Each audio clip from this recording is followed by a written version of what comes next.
Yeah, DC has been saying they're going to move towards digital, digital, digital. They're not concerned about print anymore. They're not concerned about trying to sell through comic book stores in particular. They got rid of their comic book store vice president of sales, and it's because they want to take their DC library, all their titles, and focus on pushing them digitally direct to consumer, because that's a business they feel they can grow and it's manageable.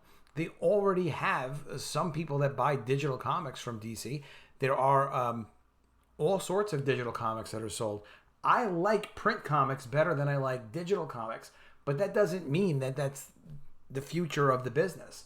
So as far as DC is concerned, DC, this is an article coming from Bleeding Cool, DC Universe to stream comics internationally, including originals.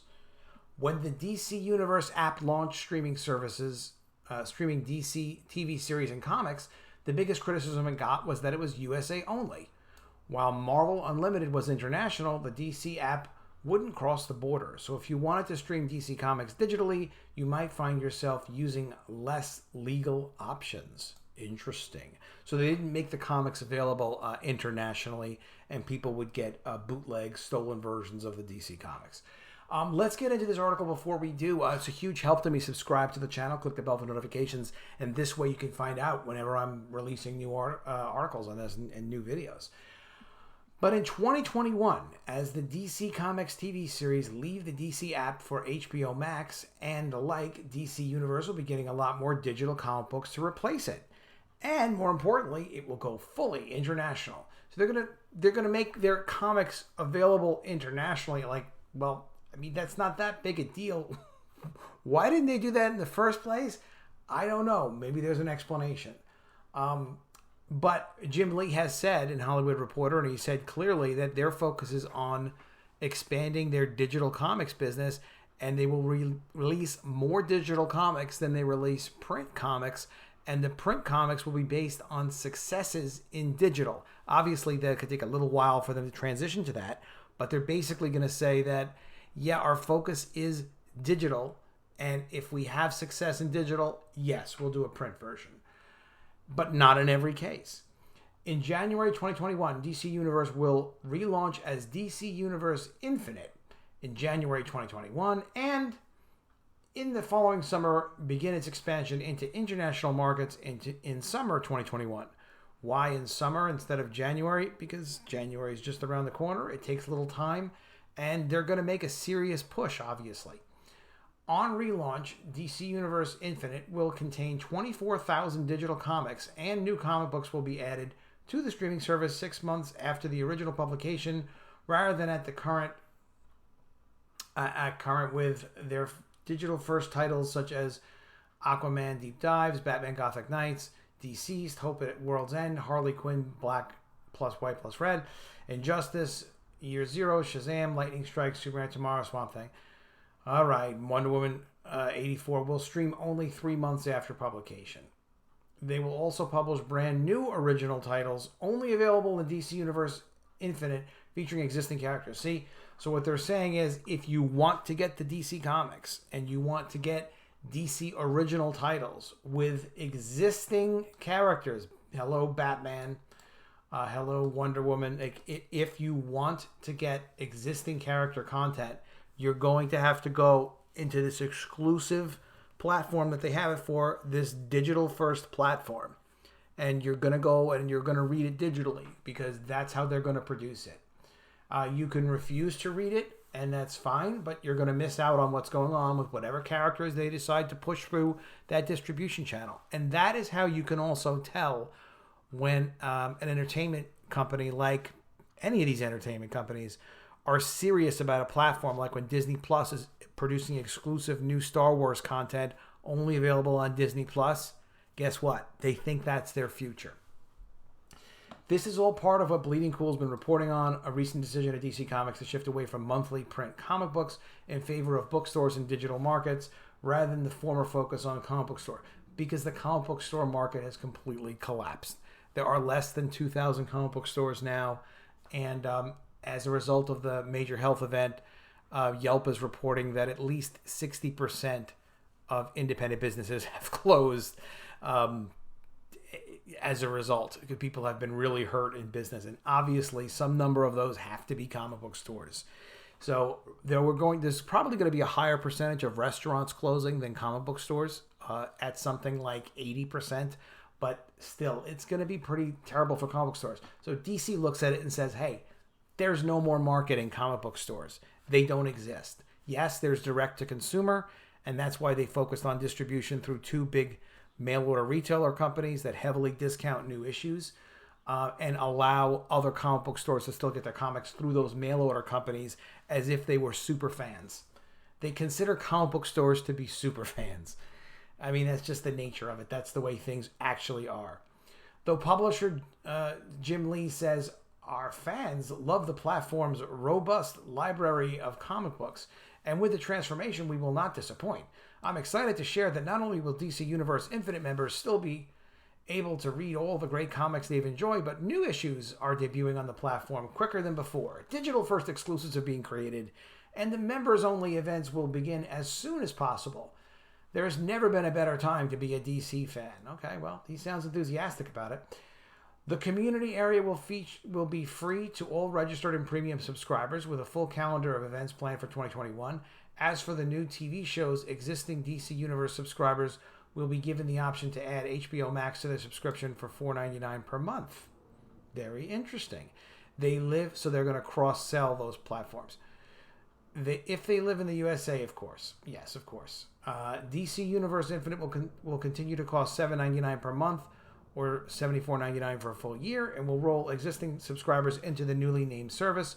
All members as of February will receive vouchers for DC merchandise, $25 for annual subscribers, and $10 for monthly. What does this mean for DC Comics? Well, they're focused on selling them digitally. It means that the management believe that, yeah, they can sell more and more subscriptions for the direct-to-consumer digital platform. And they're right. The model is going to work. Is it going to be, as cool as having print comics? They'll still have some print comics, but it means they're phasing out print comics. I mean, that's what they're doing, periodicals. They are selling to bookstores, but they only have 10% of the bookstore trade. Just to give you an idea, the bookstore trade is about... Look, the bookstore trade for DC Comics is 10% of the bookstore market. Okay. Scholastic has 40% of the book trade.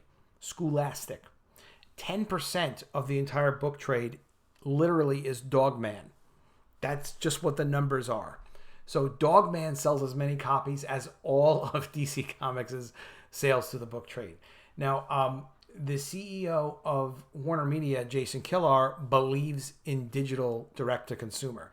He started Hulu.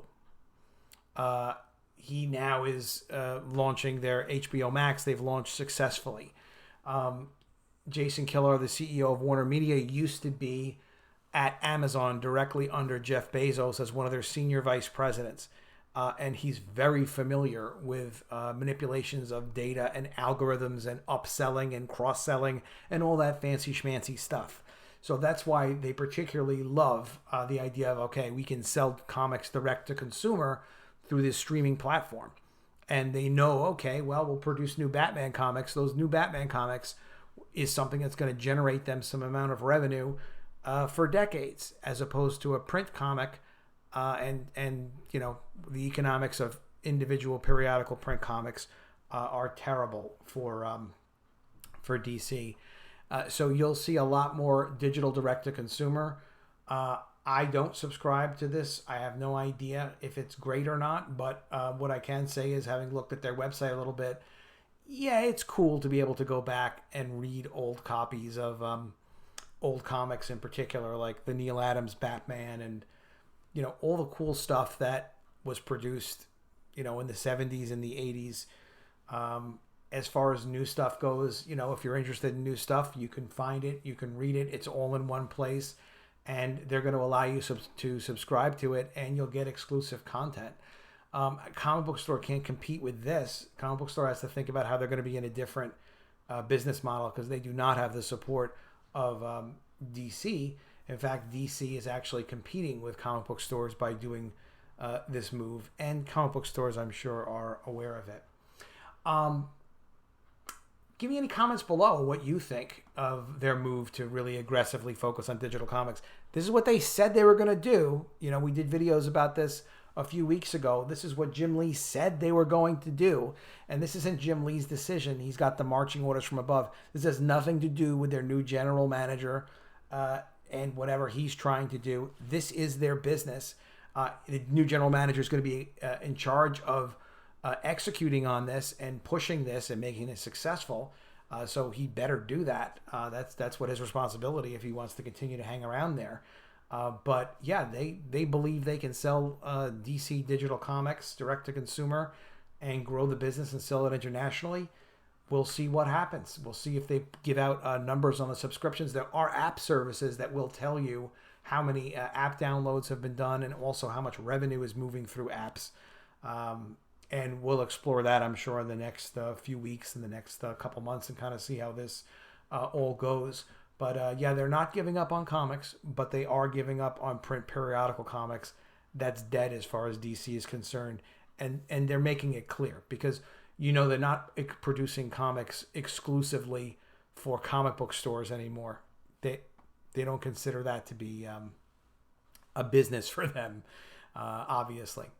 All right, make sure you subscribe to the channel, click the bell for notifications, and also you can check out my work at collegeofthedead.com. Pick up a copy of College of the Dead Graduation Day and the prequel. They are available now. They're shipping, and I'm working on book 3, College of the Dead Spring Break. It's not out yet, but it's going to be out. But go ahead and check this out. I'll have a link in the description. And also sign up at epicmermaids.com so you can get an email when The Mermaids launches. It's going to launch soon. It's going to launch soon. You will love it. It's Game of Thrones with mermaids. It's going to be an ongoing full-color series. I'm really excited about it. I love how it came out. I'm sure you'll like it too. I'll see you again with another video, and if I don't see you, I will miss you. Don't do me like that.